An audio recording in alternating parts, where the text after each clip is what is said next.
that you've bonded with all of these years. So the question is not how I'm doing. How are you, my brother? I'm not going to lie, Tammy, it's been tough, just knowing the impact he's had on everybody. But just personally as a father, or as a son, I should say, it's been a little tough. But we're getting through it, The entire family's getting through it.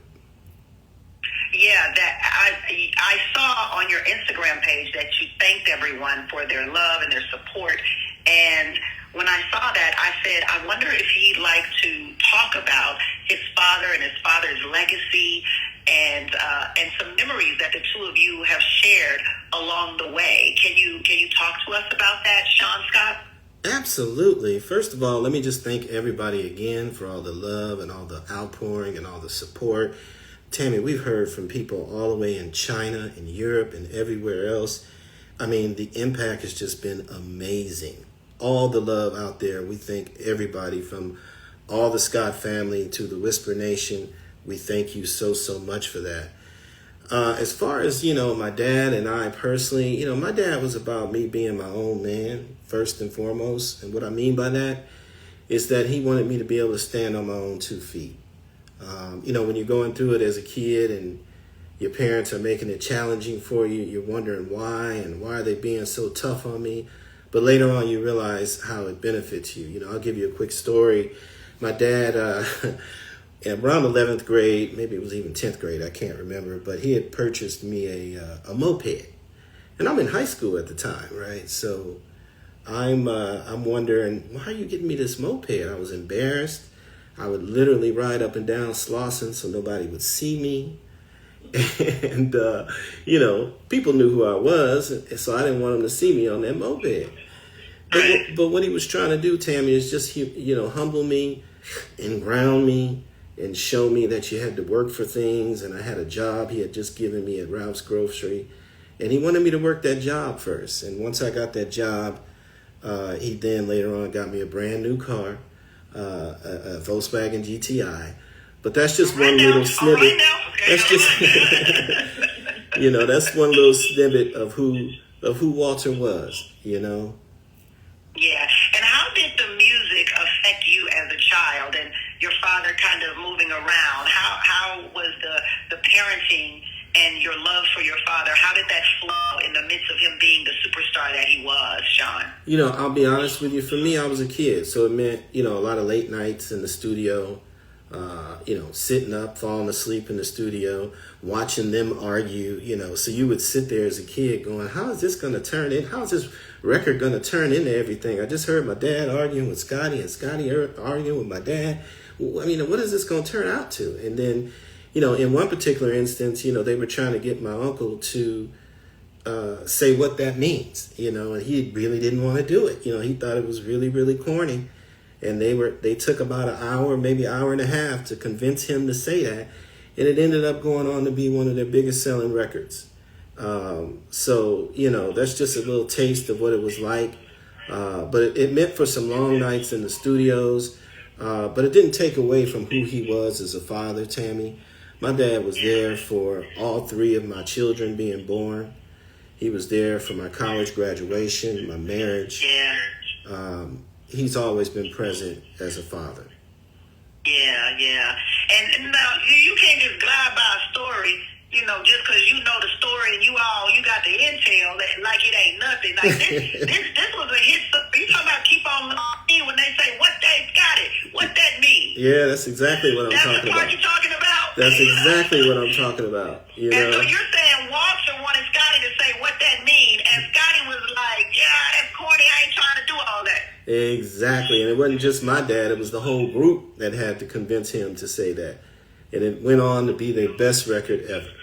Yeah, and everybody always says what that means. That's what I remember about the I mean, if you know them, even if you know them as twins and as people, you know that even though they shared the womb together as twins, they're polar opposites as people.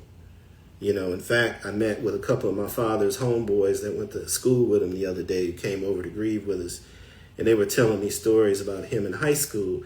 And, he was student body president at Jordan High School. My dad was. And, wow. He was a pretty clean-cut guy. Everybody knew him on campus. But at the same time, my uncle held the dice game down in the bathroom. Polar opposites indeed. Can we ask you, how is Lavel and Scotty doing, Sean? You know, it's tough for him. I'm not going to lie. My uncle and I and his wife, Jan, we were there all the way through the end. And it's tough. That's his brother before any of that. And all I can say is they're doing their best to get through it. But my dad asked them to continue on with touring and continue on with the Whisper brand. So he's committed to doing that, as tough as it shall be. And I'm going to be right there to support him. Yeah, and how did your father die? It was esophageal cancer, which is cancer of the esophagus. And it was about a 9-month struggle. My father's a very private man. We kept it extremely private. However, we did the best we could all the way up until the end. But I say all that to all the brothers that's listening right now. Go to the doctor. I know we as black men are reluctant to do that. Go to the doctor, get your checkups, do what you got to do. Tammy, we are in the process of identifying a donation site for cancer. Once we have that, I would love for you to share it to everybody on air if it's possible. Absolutely. That's an immediate yes. Absolutely, You. Sean. So just give me a call. Let us know what it is. I will absolutely share that. Can you share with us, maybe if it's not too private for you, those final moments that you had with your father? Where were the two of you and what maybe was said? I can't go there. I don't want to do that because he was such a private guy. Tammy, if I could, I would. But let's just say all 3 of his grandchildren and all of the immediate family were there. That's a beautiful way. That's a beautiful way. So we will continue to pray for you. We will continue to pray for your family, the Whispers.